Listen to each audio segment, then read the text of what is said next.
Buenas, yo soy Mercedes Cruz Sandoval y soy la persona que está a cargo de esta serie que se llama Historia Cultural de Cuba. El propósito nuestro es destacar los grandes logros de la cultura cubana, del pueblo cubano, en todas las materias, en música, en economía, en literatura, etc. Sobre todo para nutrir la autoestima de los cubanos que en la isla sufren un totalitarismo tan absurdo y tan cruento y tan absoluto que han perdido hasta cierto punto la memoria de las cosas culturales de Cuba, le han cambiado su historia y hasta cierto punto sufren de una autoestima mucho más baja que si fueran conocedores de los logros que ha tenido el querido pueblo cubano. Esta tarde traigo un invitado que ya he tenido en otra ocasión, muy especial para mí. Somos santiagueros los dos. Él es una especie de historiador, periodista. Con él yo me doy el gusto de hablar libremente porque considero que he tenido el privilegio de escapar de la prisión que es mi patria y me toca a mí tratar de recuperar el acervo cultural cubano y tratar de enfrentar algunas realidades de la experiencia nuestra que pudieran ser superadas y mejorarnos más, ¿verdad? Yo tengo cuatro hijos, 2 varones y 2 hembras. Tengo que defender los derechos de la mujer porque yo soy mujer para empezar y tengo 2 hijas. Así que por eso que ustedes me oyen a mí machacar todo eso, que caigo muy mal, por cierto, pero no me importa. Lo mismo me pasa con ambigüedades, por ejemplo, yo soy muy prohispana, estudié en la Universidad de Madrid, entre otras cosas, ¿verdad? Y fui al Instituto Fernández Oviedo, así que soy muy hispanófila, pero eso no me quita de ver lo cruento que fue el sistema colonial de Cuba en mi isla, ¿verdad? No me quita de ver lo atrasada que era la Iglesia Católica en Cuba y todas las consecuencias trágicas que eso trajo. Eso no me queda. Yo soy muy americanófila. Yo he vivido aquí prácticamente desde que tengo 20 y pico de años, ¿verdad? Eso no me quita ver los efectos terribles que tuvo la enmienda Platt en la historia de Cuba. Eso no me quita a mí de ver que este país, hasta los años 55, cuando yo vine para acá, segregado de una manera brutal, pero también me permite ver que este país, del año 55, cuando yo vine aquí a estudiar, al año 70, tiene un cambio total con respecto al trato de los afroamericanos, y que es un país que, como decía mi querido profesor Herminio Portel Vilá, Mercedes, los Estados Unidos cambia. Es un país que tiene la habilidad de cambiar y de incorporar nuevos rasgos que son más positivos. Y eso es una cosa que yo creo que es vital que los historiadores hagan con sus respectivos países, ¿verdad? Yo tengo gran admiración, por ejemplo, por Japón. No admiración por la cultura japonesa, pero una admiración por un pueblo que pierde en la Segunda Guerra Mundial, le meten 2 bombas atómicas brutales, y al mismo tiempo, en vez de pasarse la vida entera quejándose contra las 2 bombas atómicas y resintiendo a los norteamericanos, lo que hicieron fue superar a los norteamericanos, Dios mío, y decir, espérate un momentico, nosotros vamos a aprender a hacer las cosas como ellos y mejor que ellos.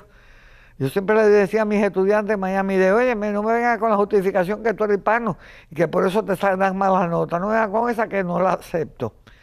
Y como maestra machacona que soy, siempre estoy con este tipo de verdad, de cantaleta. Así que vamos a pasar a presentar a mi querido amigo Tony Calatayud. Y vamos a hablar nada más y nada menos que del periodo de la transición entre la Guerra de Independencia y la República, la ocupación norteamericana.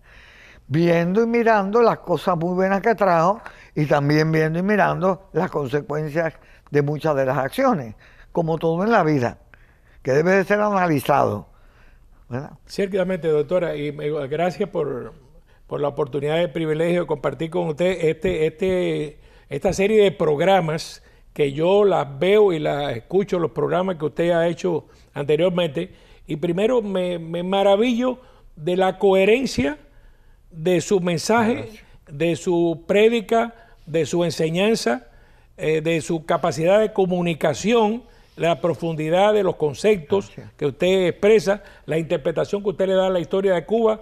Yo tengo una mente crítica y yo la escucho y la veo usted en estos programas y digo, pero qué maravilla de que se haya podido concretar inteligentemente y argumentar en una forma luminosa desentrañar los misterios y los secretos de la historia de Cuba. Así que yo la felicito y felicito al Miami-Dade College por este programa magnífico que, bueno, es para siempre. Esto es parte del patrimonio histórico cultural cubano, esta serie de videos, de programas que usted ha hecho. Es que yo pienso, Tony, y perdóname que sea tan cabezona, pero lo soy, que si la gente tiene autoestima, apreciación por su propia cultura, pueden tener mayor respeto por otras.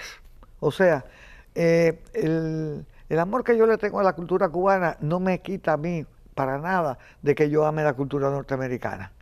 A mí los muchachos me decían en la clase, porque yo soy bien controversial, imagínate, doctora, ven acá, los norteamericanos no tienen una cultura rica. Digo, pero ¿de qué tú estás hablando, chico? ¿Cómo que una cultura? Bueno, no tendrá la Mona Lisa, pero óyeme, inventaron nada más y nada menos que el aire acondicionado, los zapatos de tenis, los desodorantes para todos los hoyitos del cuerpo humano. ¿Te parece poco? ¿Tú quieres vivir sin la higiene que estandarizaron los norteamericanos? Sin lugar a dudas. Bueno. Pero que vivimos también en una época de globalización y nosotros, los que actualmente vivimos en el continente americano y específicamente estamos localizados dentro de los Estados Unidos, tenemos que saber que hay una cultura y una literatura rusa y una literatura francesa, inglesa, suramericana. Es decir, que hay una cultura múltiple que enriquece el acervo cultural del individuo y de la nación, que permite esas influencias foráneas. No se queda uno localizado en simplemente un grupo de ideas y un grupo de libros, sino que se abre a un mundo maravilloso, como hablaba usted ahorita, de la cultura japonesa, se enseña que asimiló a la persona a emular. Exacto. Hay que enseñar a los estudiantes a emular. O sea, como hicieron los japoneses. Los europeos tienen una ciencia más avanzada, una tecnología. Nosotros lo que vamos a aprenderla vamos a asimilarla, vamos a mejorarla. Sí. Y vamos a desarrollarla. En vez de eso, desafortunadamente, en esta época lo que hay son unas ideologías que lo que exacerban es la envidia y el resentimiento. Y el echar la culpa a cualquiera de los problemas de un país. Por eso es que no es tan simple. Cuba es una experiencia donde tú tienes la influencia inglesa, la Norteamérica, sobre todo Norteamérica, África y España. Coño, pues hay que ver las dos partes. Las partes buenas que le debemos a los africanos y las partes malas también. Bueno, por eso es el asunto de la educación, porque brincando así, resulta que, y eso es parte del tema de la época, resulta, usted sabe, doctora, perfectamente, de que cuando el gobierno de los Estados Unidos, el presidente McKinley, quiso intervenir en Cuba debido al genocidio que el general Weyler, gobernador militar de Cuba, estaba ejecutando en aquella reconcentración que obligó a todo el campesinado a vivir en los parques y las calles de los pueblos, aldeas y ciudades de Cuba, para quitarle el oxígeno de su apoyo a los independentistas que estaban alzados en los montes y en los llanos de Cuba. ¿Qué pasa? Que eso trajo una matanza en la guerra del 95, como dijimos en el programa anterior, de 300.000 personas. Una población de 1.500.000 que se mueren en 3 años, 300.000 personas, es un genocidio, es un holocausto. Y eso trajo como consecuencia que los Estados Unidos, donde estaba la delegación del Partido Independentista Cubano, que era el Partido Revolucionario Cubano, y una gran presencia de exilados cubanos, trajo como consecuencia una reacción de la opinión pública americana.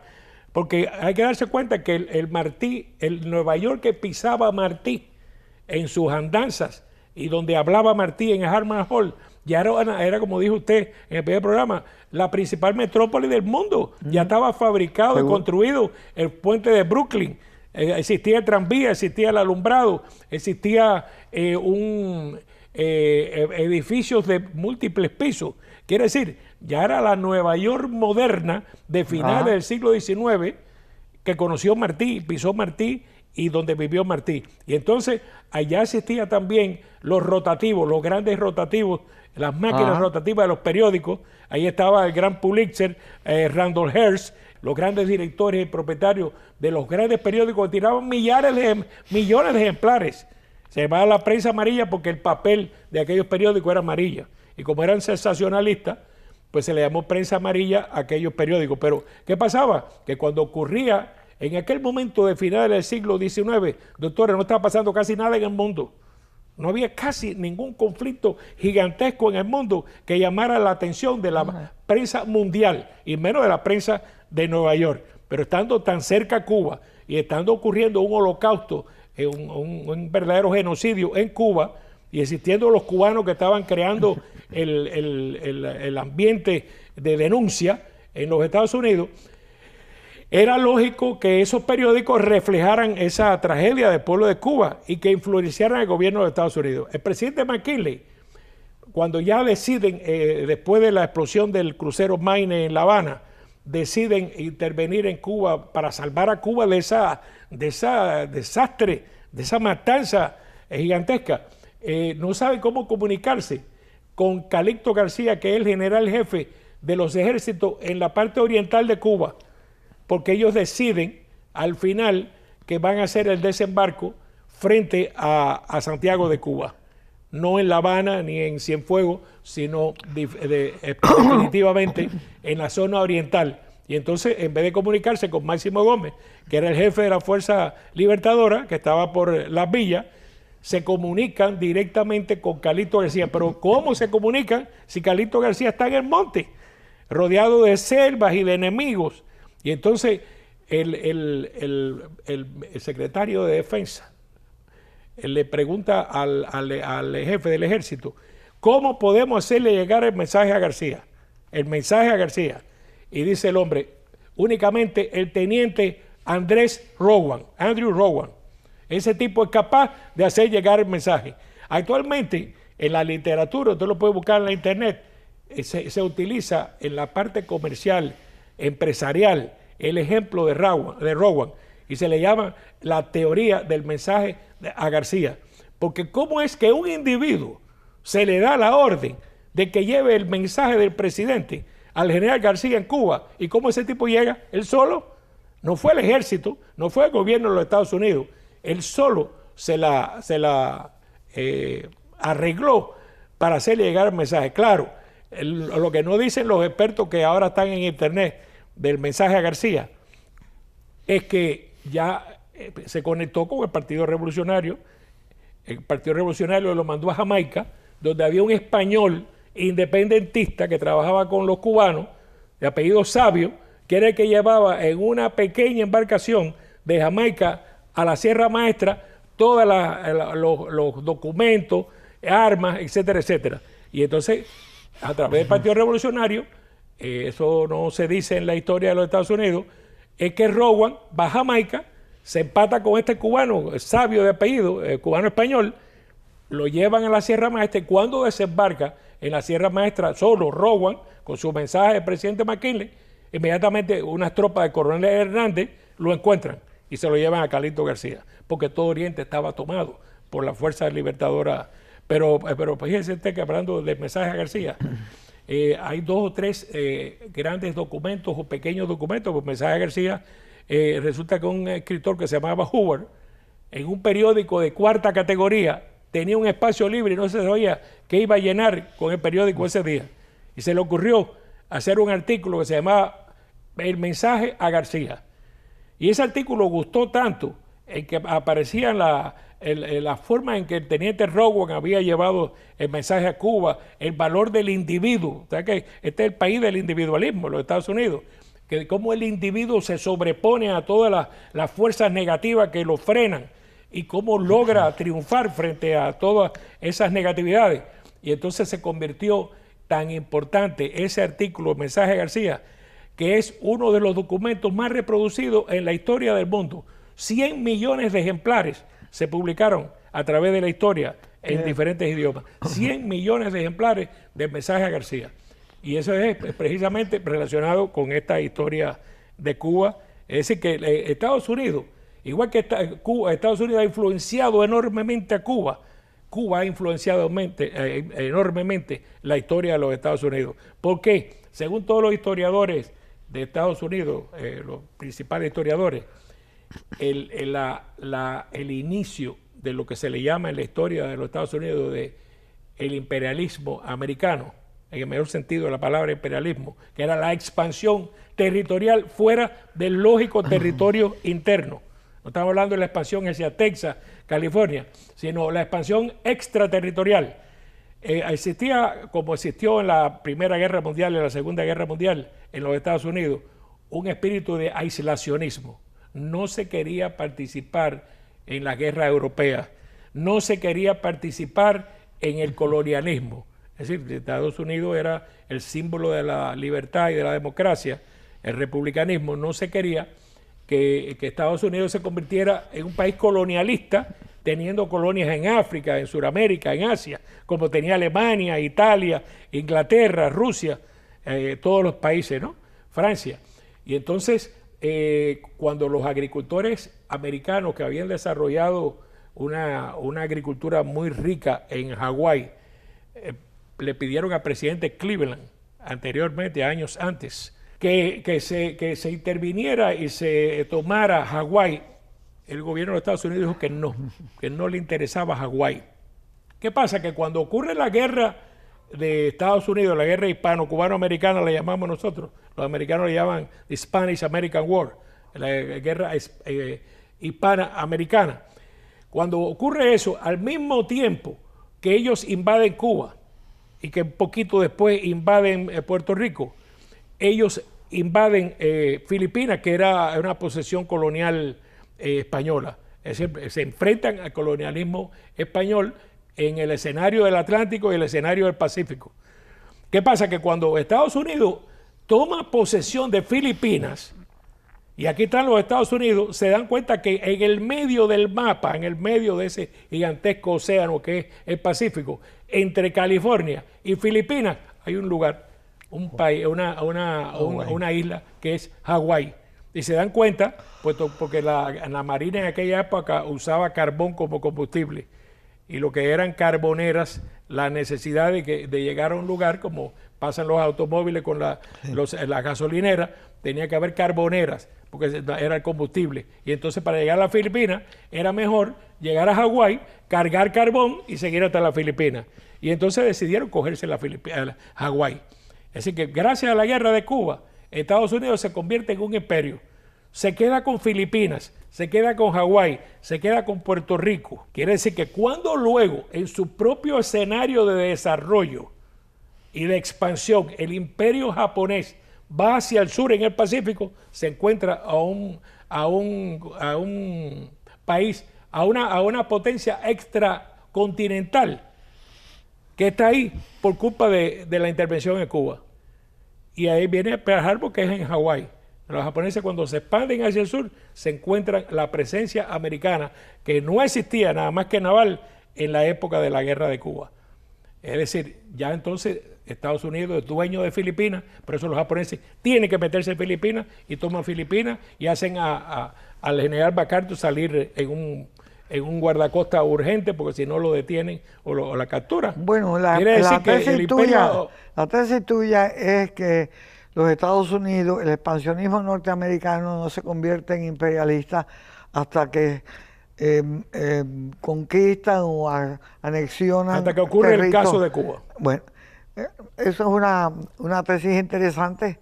Sin embargo, expansionismo hubo desde el principio, porque me acuerdo que la tesis doctoral que yo hice en la Universidad de La Habana, ay Dios mío, era sobre la doctrina Monroe.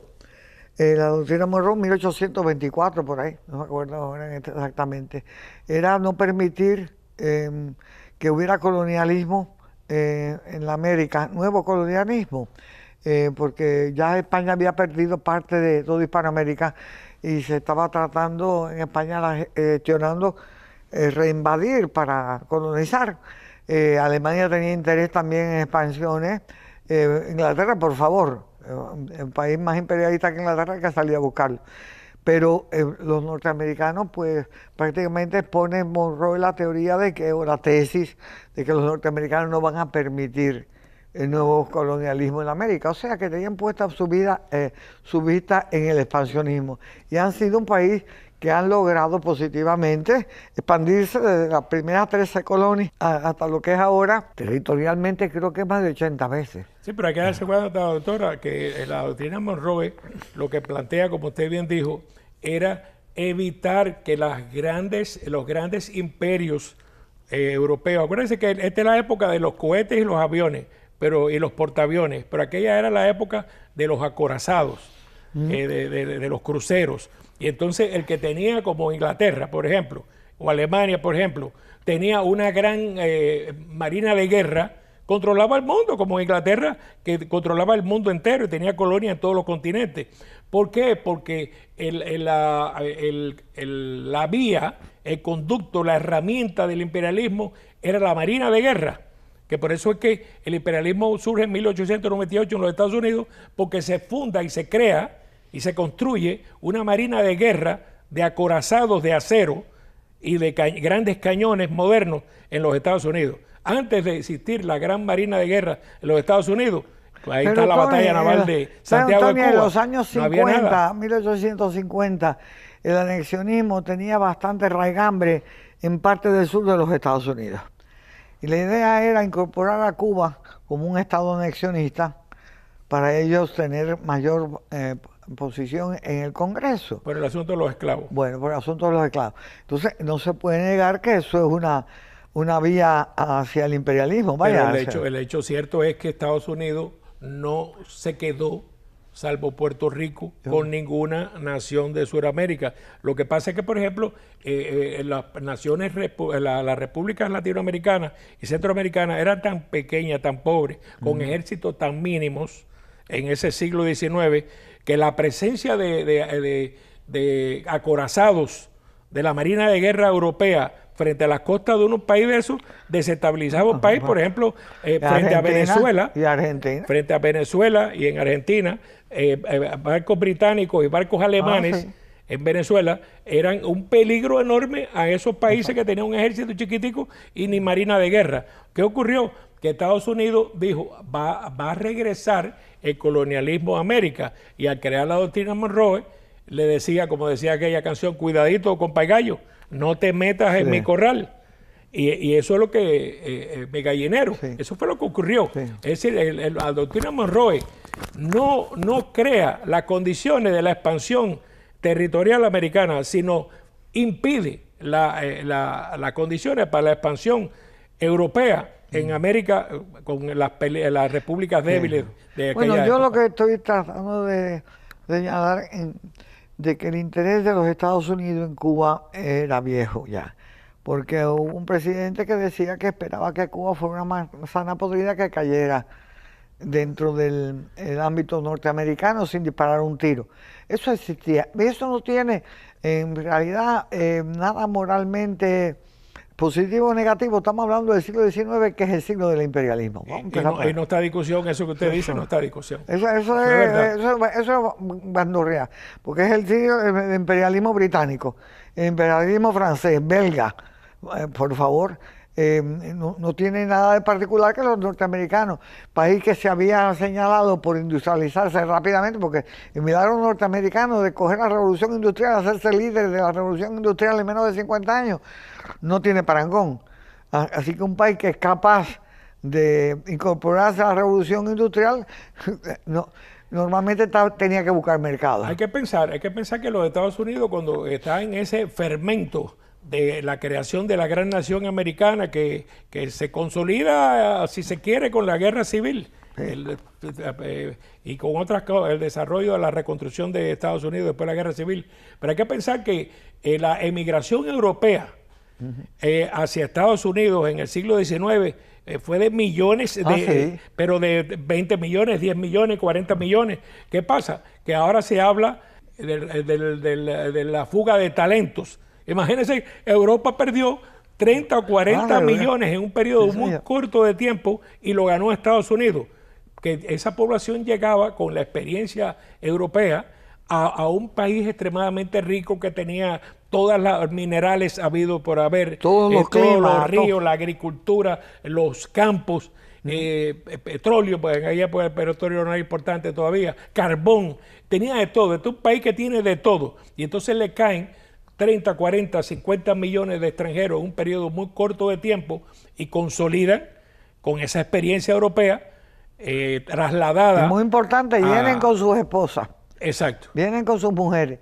En otras palabras, enriquecen la cultura y son la carne de cañón en la guerra civil.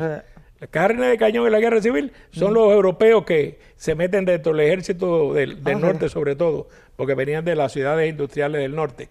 Y luego la experiencia europea, de la cultura europea, la meten, la traspasan a los Estados Unidos, y de ahí, de esa olla, es que surge el producto del gran país que es Estados Unidos. Bueno, pero echemos otra vez la mirada hacia Cuba. Va a haber 4 años de intervención, ¿verdad? Desde 1898 a 1902, al 20 de mayo. Tú hablaste muy claramente de la posición de McKinley. Me gustaría que echara un poquito para atrás y hablara del Joint Resolution. Eso es importante, eso es bien importante.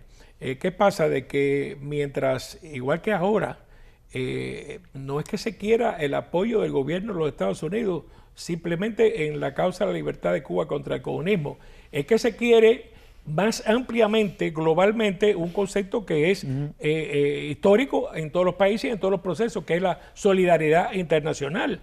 Eso es lo que se quiere, la solidaridad internacional. Ahora, siendo Estados Unidos el país más cercano, donde vive la mayoría de los emigrados y exilados cubanos, y habiendo esos vínculos históricos tan grandes y cercanía geográfica tan pequeña, era lógico que, y siendo Estados Unidos el país más importante del mundo, era lógico que se tratara ahora, como se trató en aquella época, de influenciar la política americana y lograr el apoyo y la solidaridad para terminar aquella guerra terrible que los españoles, con su tosudez, no querían terminar, aunque se arruinara España. Es decir, doctora, es importante que se diga que había esa política doble, España tratando de destruir al independentismo cubano, estaba destruyendo el país.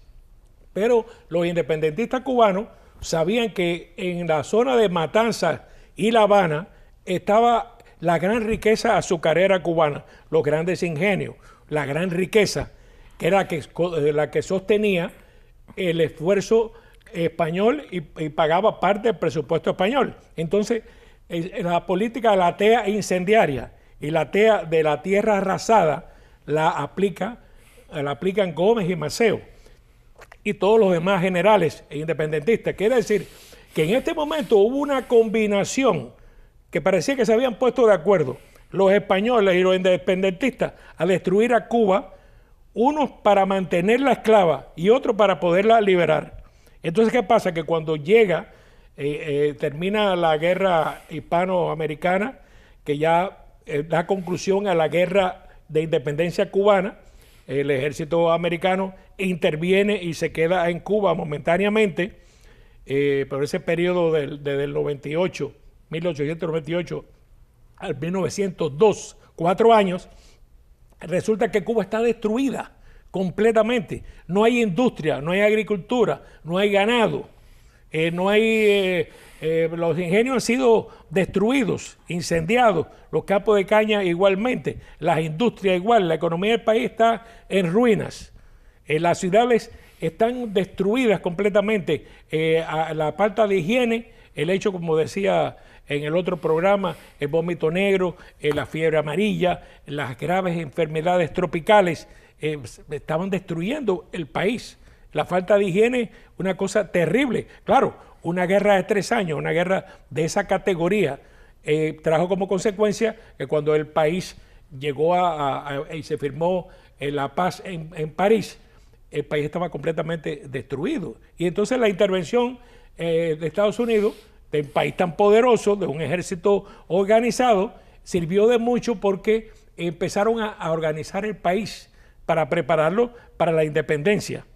Ciertamente había tendencias dentro de los funcionarios de Washington y dentro de los elementos del ejército de Estados Unidos de que Cuba se quedara dentro de la esfera de influencia de los Estados Unidos y hasta que se quedara, no siendo independiente, sino parte de los Estados Unidos, territorio primero y quizás Estado después de los Estados Unidos. Había esa tendencia, pero era tan fuerte, como usted mencionaba hace unos minutos, la Joint Resolution, es decir, el lobismo cubano del Partido Revolucionario, dirigido entonces, sustituto de Martí, Tomás Estrada Palma, Gonzalo de Quesada, sus discípulos de Martí.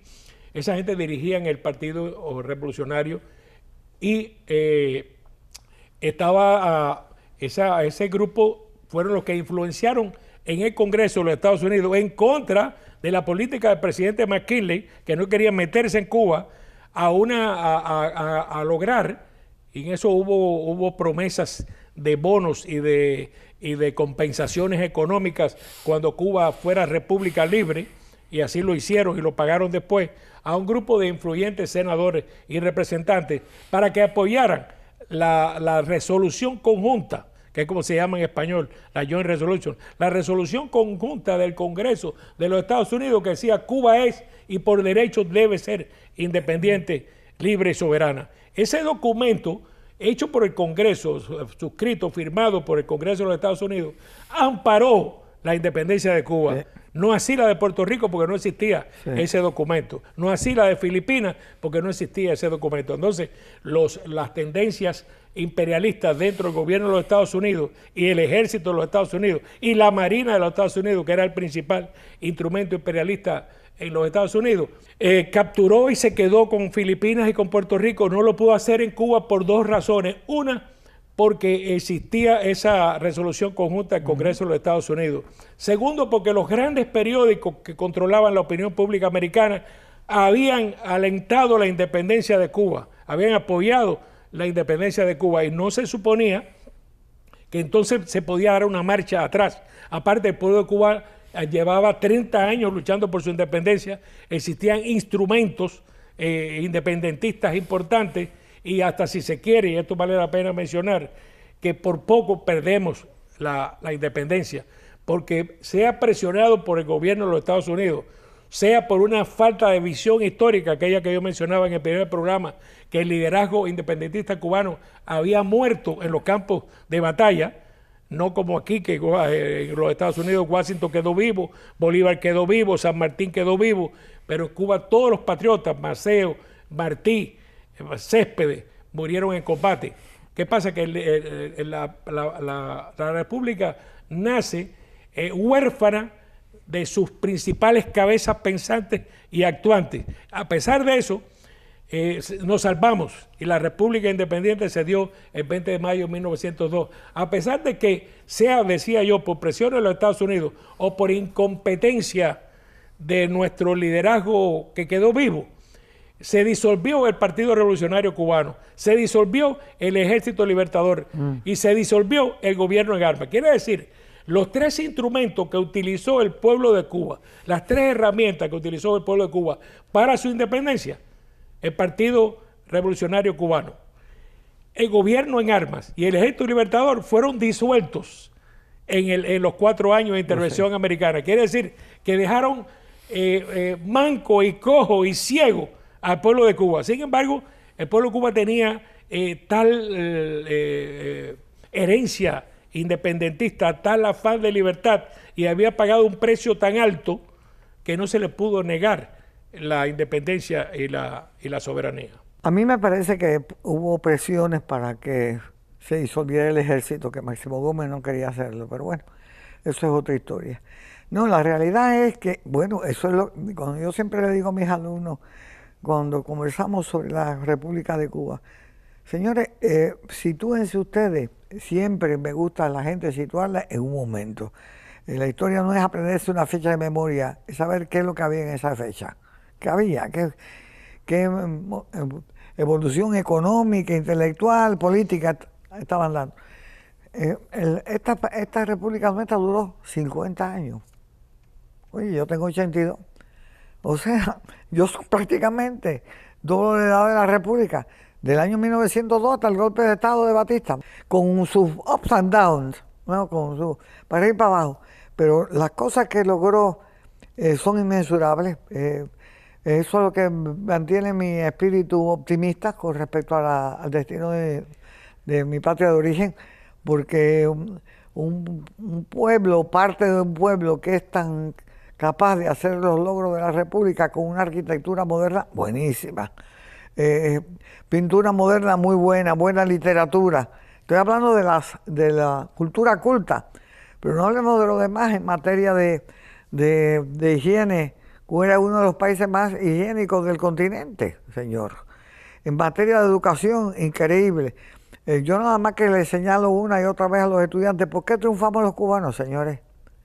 Nosotros los cubanos triunfamos porque traíamos tremenda educación, tuvimos tremendos maestros y una cultura general increíble. El que pasaba por el bachillerato de Cuba sabía de todo. Lo que usted decía de los japoneses estaba también presente en Cuba, porque nosotros asimilamos lo mejor de la cultura española y luego lo mejor de la cultura y emularla estadounidense y superarla. Y lo mejor de la cultura africana.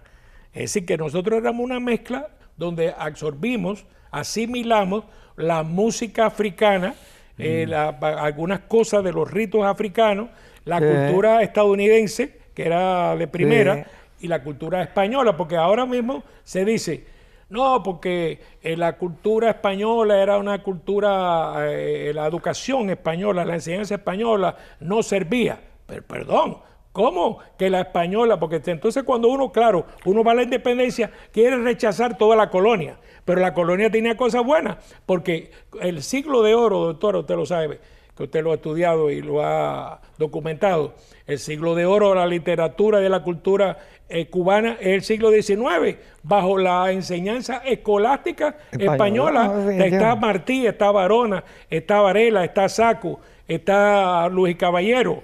Es decir, el gran momento de la riqueza cultural cubana, el siglo de oro. Heredia, la Avellaneda. Los Heredia. La Avellaneda. La Avellaneda. La mejor poetisa lírica del idioma castellano. Y Heredia. Sí. Heredia y la Avellaneda estaban de punteros mundialmente en la poética hispana. Tony, que hasta los santos afrocubanos son emuladores. Lo digo como broma, porque representan tanto el carácter cubano. El Changó llega a Cuba y el color de él es el rojo y se apodera de la manzana. Dice, la manzana es mía. Obatalá, cuyo color es el blanco, en Cuba come merengue. Y Ochun, en Cuba, adopta a los capuchinos como favoritos. O sea, superarse, mejorar. No estar envidiando y ¿cómo renunciar? Claro, que lo que hace también el africano, que asimila la cultura y la religión. Lo que me conviene lo cojo. Lo que me conviene lo cojo. Y igual nos pasó a los cubanos. Entonces, es una mezcla de culturas, una síntesis. Es lo que le llamamos Fernando Ortiz transculturación. La transculturación.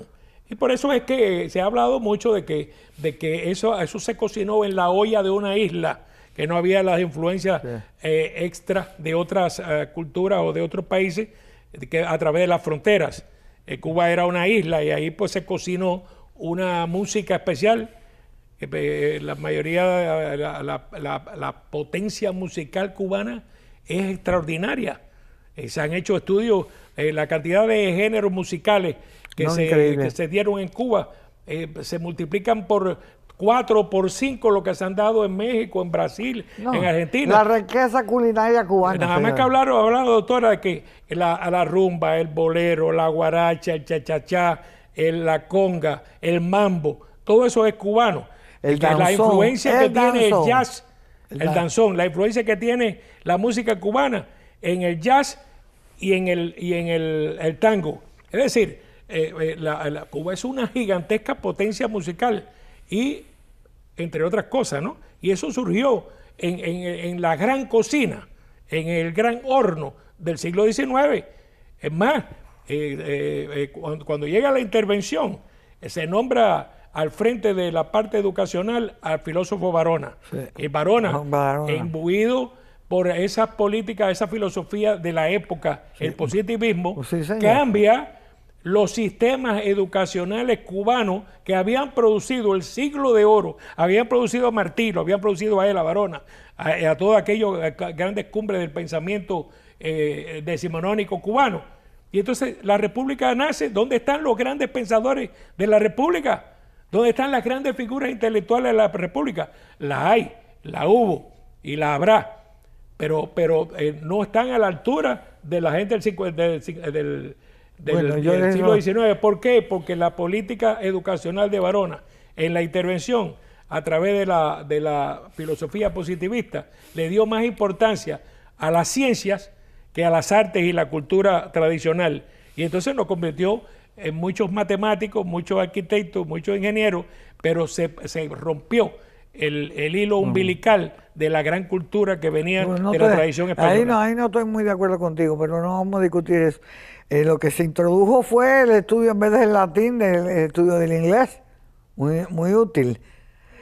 Bueno, y después ahora el ruso, pero acuérdense que ¿dónde está el Martí del siglo XX?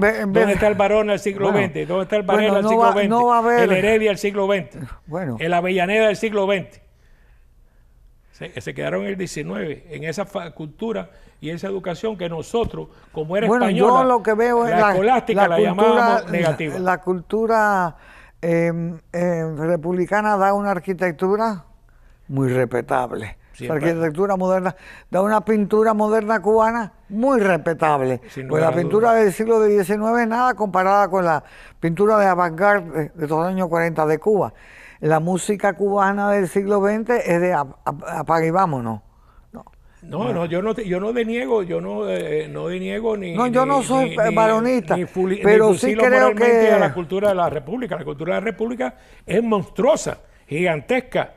Es como ahora, doctora, que en Cuba, para darle fuerza... Se abren otras fuentes en las posibilidades cubanas. Nosotros tenemos otras fuentes.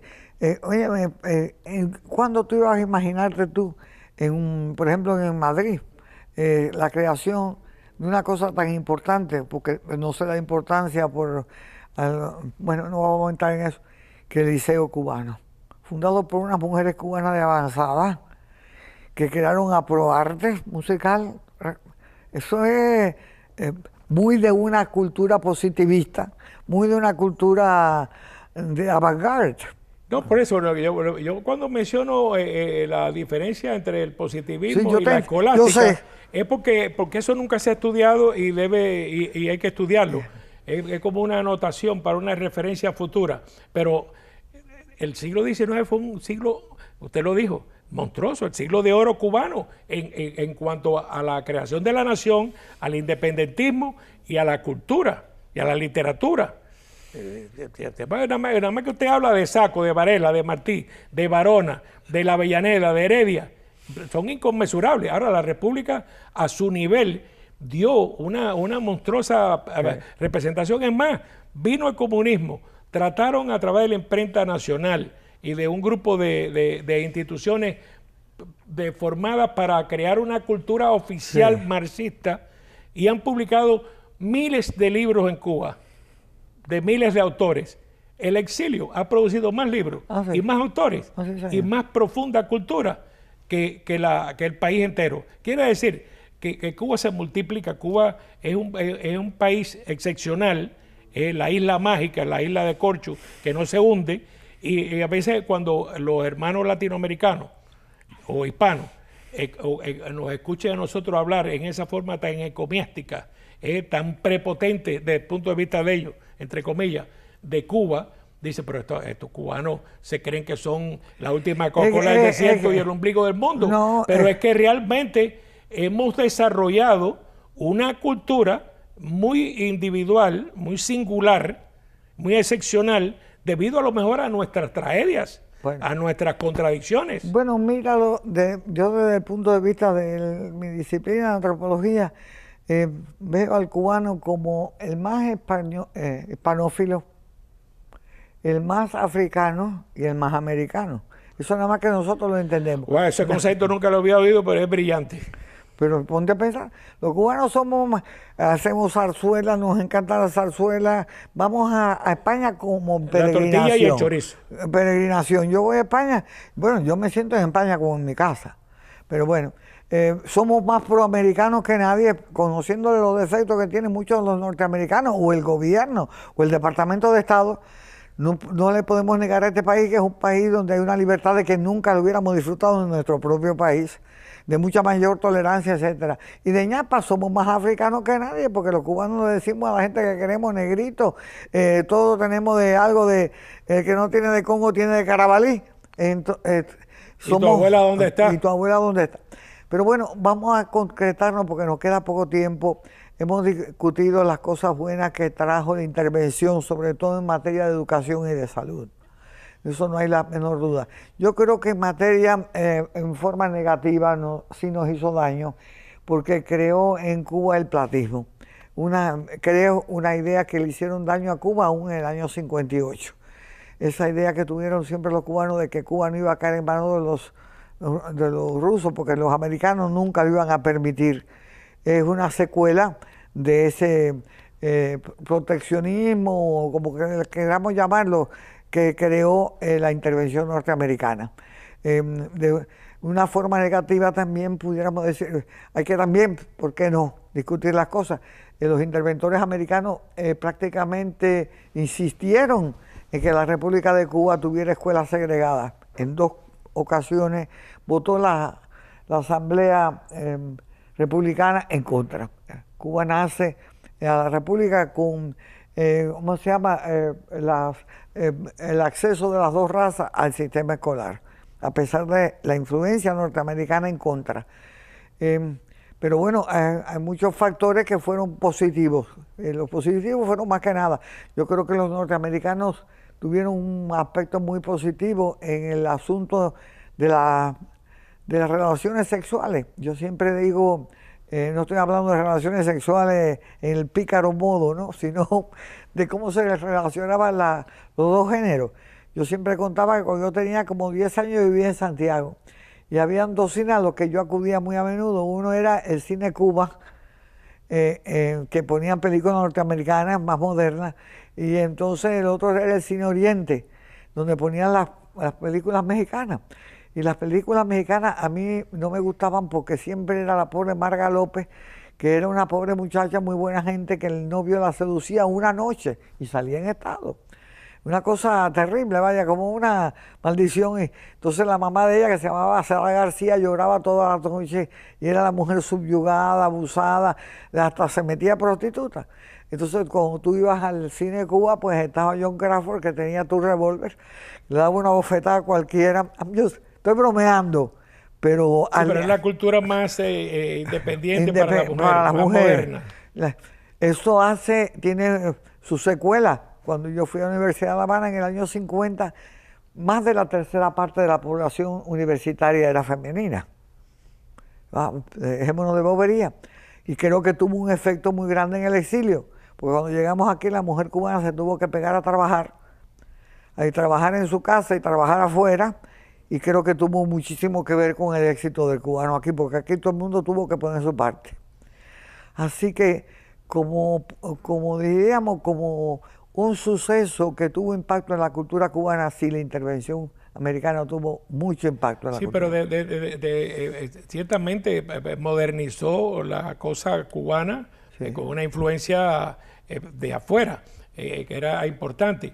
Pero usted lo decía en el otro programa, la mujer cubana de la guerra de independencia tuvo un papel importantísimo en la sociedad. La mujer cubana fumaba tabaco en la sociedad habanera. Mi abuela fumaba tabaco y le mascaba también. Exacto. Quiere decir que era una época interesante, y en la República, en la lucha de la generación del 30, hay una presencia femenina importantísima en la constituyente y en los gobiernos republicanos, también una presencia femenina importante.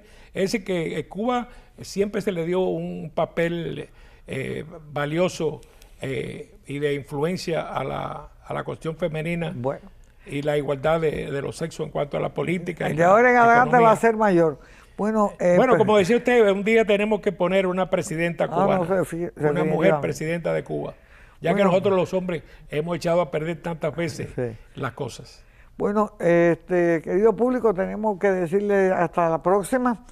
Yo soy Mercedes Coro Sandoval y mi invitado es Tony Calatayud. Hemos tenido el placer de discutir con ustedes a nuestra manera, como somos los cubanos, la intervención norteamericana en Cuba. Se nos quedaron algunas cositas, pero bueno, ya nos ocuparemos de volver porque es un tema importante. Claro, la higiene y la fiebre amarilla se nos quedó. Perdimos mucho parte del territorio nacional en el sentido de que los norteamericanos compraron baratas las tierras, pero hay que señalar que para el año 50 nosotros los habíamos vuelto a comprar. Así que otro día volveremos con esos temas. Muchísimas gracias.